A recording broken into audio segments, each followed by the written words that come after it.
Okay, so we're starting a new video. We just finished talking about the predator-prey relationship, and now we're going into the next topic. Which is going to be about population growth.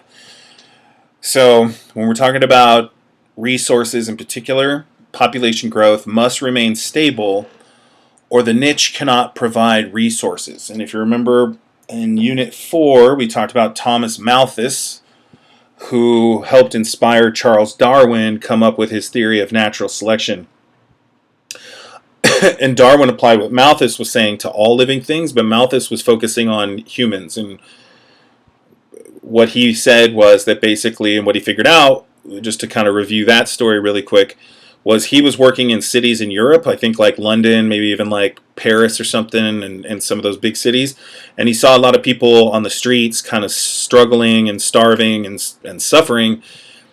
And the assumption for some people at that time was that they were kind of crazy or had problems, and he figured out some of them weren't. And he was like, wait, this makes no sense. Like, some of these people have actual skills and are competent, but they're living on the streets and suffering. He's like, why is this happening? And it's pretty easy, again, when you look at it mathematically, but nobody had really done this yet, at least in recorded history, really, in modern times. And he looked at it mathematically, and he just started doing the math, and he basically figured out there's too many people. That these cities were growing at a faster rate than they could sustain. And if you remember from the very beginning of this unit, sustainable is an important vocab word. So look that word back up. They couldn't sustain it. So for instance, if there's enough jobs for 30,000 people, but there's 40,000 people, there's not going to be enough jobs. And if there's not enough housing or not enough food or whatever it may be. So again, a lot of what we're talking about in this week's material in 5-4 is dealing with just kind of straight numerical, like addition and subtraction type math. So again, if there's only enough jobs for 40,000 people or 30,000 people, but there's 40,000, now there's problems. And what we see, and again, a lot of this is stuff I would talk about in class and have kids like identify things. And what we see in this map is a map of the growth rates, which is how fast they're growing. It doesn't mean they have the biggest populations. It's representing how fast they're growing, which we're going to get into how that works. And if I ask the class what areas stand out, almost immediately, as far as the colors, Africa, like almost the entire continent of Africa, really stands out as having a really high growth rate. And then usually people identify areas of the Middle East, and they mention a few other places like Central America, South America, stuff like that.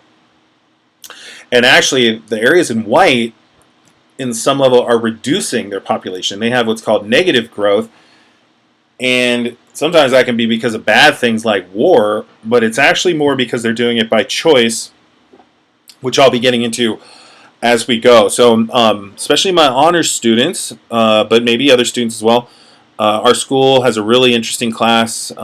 It's an AP class. I think it's like AP geography or something. I'm kind of blanking out what it's called, but they get into this stuff that I'm teaching right now and will be for the rest of these notes. And definitely, I think would be a great class for people to take, and maybe some students that are listening to this are already in it, and they get into these topics as far as just really looking at like humans in relation to the world.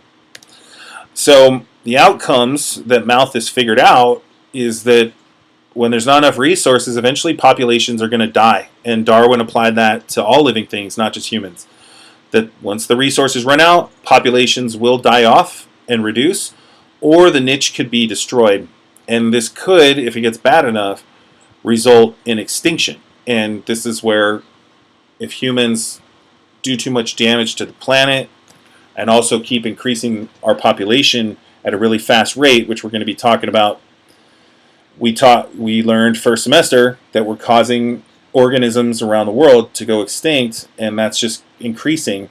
And a lot of it just has to do with these concepts that Malthus was talking about that Darwin used in his studies. So when we're talking about growth rate, looks like this is weird. This computer is slightly cutting it off, which my normal computer in class doesn't. I think that's the first time it's happened. So anyways, it's saying how fast a population is increasing or decreasing. Let's just pop out and double check here. Just to be, I wasn't expecting that. Yeah. So, kind of scrunching the map up now, but whatever. So, right, so we do have what's called negative growth, which would mean the population's decreasing and over time. All right, when we talk about population growth, Malthus also figured out carrying capacity. And this is the highest possible number of organisms in a population that the niche can support. So earlier in 5-4, if you've been following the notes, we talked about that little island that was covered in plants. They had reached their carrying capacity probably. There was just no more resources on that little island. And what we see is once the carrying capacity is reached, the population will have to decrease until some kind of stability at least returns. And so this graph is showing the darker line represents the limit, the carrying capacity. So like I said with Malthus's study of like London, if there's 30,000 jobs, here's the carrying capacity for 30,000 people, let's say. And that's not totally accurate because you could have a job and then provide for your family and whatever. But let's say it was one job per every person or something. So if there's only enough resources, let's say, for 30,000 people, whatever those resources are, that's the carrying capacity. And what he saw was that they went over that. And because of that, there was people starving and suffering and spreading diseases in the streets and other things. And just, you've probably seen it in movies about, those times if you've watched any historical type movies.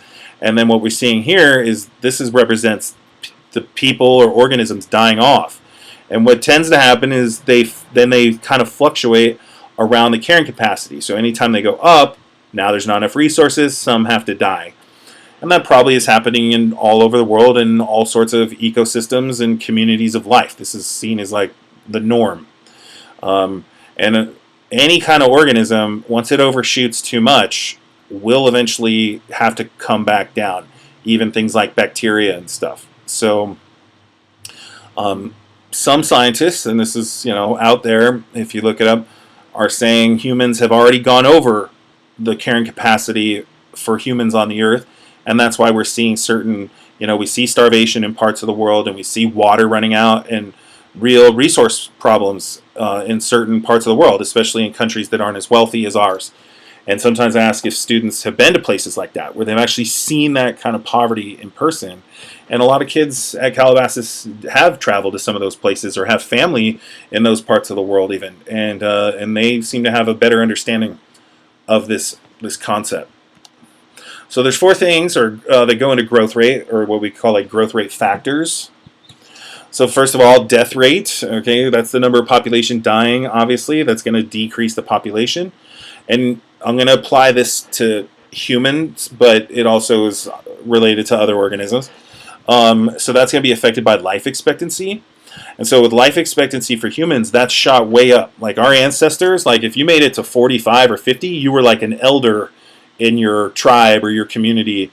And that's really gone up because of healthcare and stuff we're going to talk about later. So that actually is really great, but it causes for a lot of people to be on the earth that are surviving and using a lot of resources. Where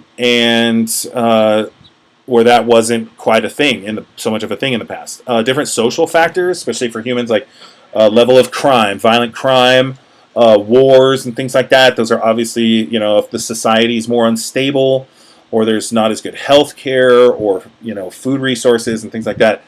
And equality, too, is a big part of this. Like social equality would result in maybe an increased death rate for certain people. And then environmental factors like pollution, lack of important resources like water. And we tend to, can increase the death rate as well, humans as well as normal organisms or other organisms. All right, then we have the birth rate. So here we have a bunch of babies. And this is the number of population being born, obviously, and that's going to increase the population. And there's some, this is very connected to that AP class that I was talking about. That's affected by baby survival, which is part of normal nature as well, like how many predator babies are surviving.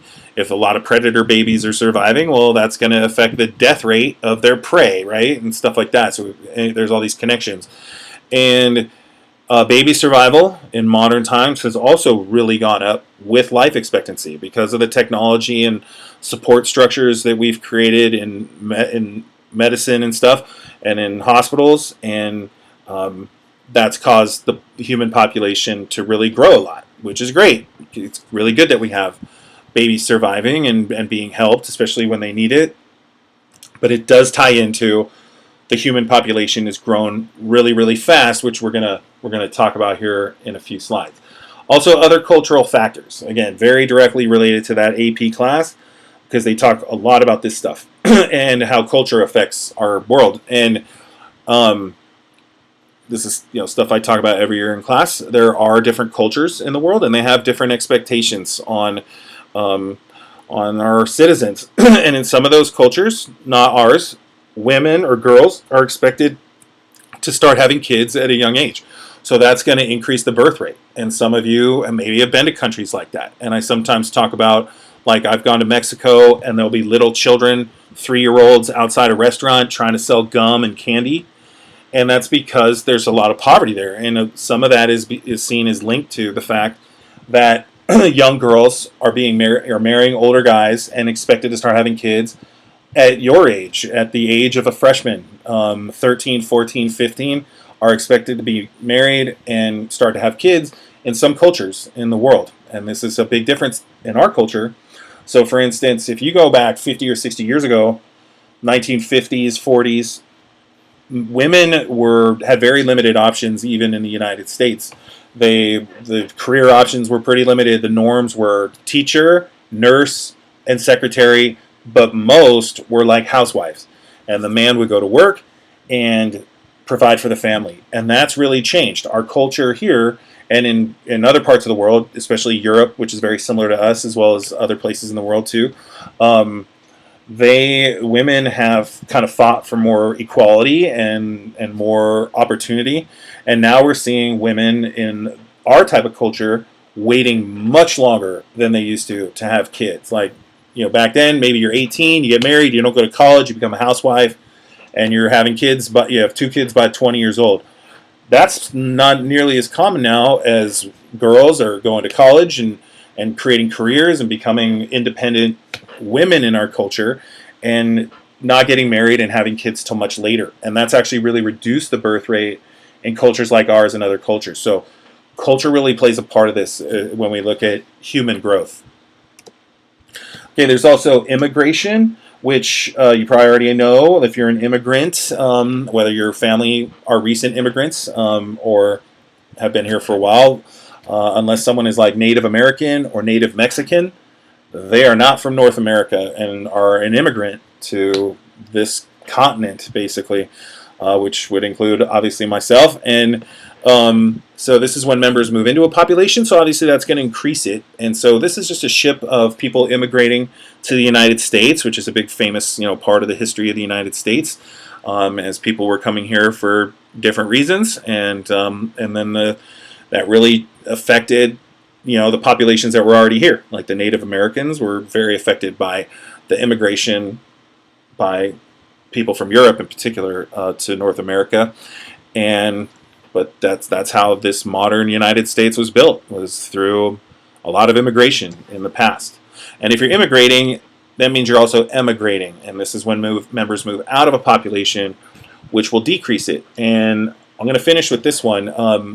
I think this is an important thing to see as far as emigration. It's kind of hard to figure out a picture for emigration. But this is a refugee camp somewhere in the Middle East. And I think it's just important to show this because it shows there's a history of wars in that part of the world, and people can really struggle, and they try to escape these violent, dangerous zones that they live in. And I think it's important for young people to understand that and see a picture like this. And obviously, there's going to be a lot of challenges as they try to emigrate away from these more dangerous areas. Here we see this guy has a little kid. So there's children, not really great conditions, as you can see. Probably not a lot of great medical care, sanitation. It's like, where's their bathrooms, right? Like, where do they take care of themselves and their health? And so this would be kind of an image for human emigration, as they're trying to immigrate into a safer place. And animals will do this too, especially birds. I mean, birds are going to have the easiest time moving around, so they're going to immigrate into new areas. They're going to emigrate out of areas pretty rapidly, so you can kind of imagine this happening, especially with birds in nature. All right, we're going to stop there so the video doesn't get too long, or it will not upload. All right.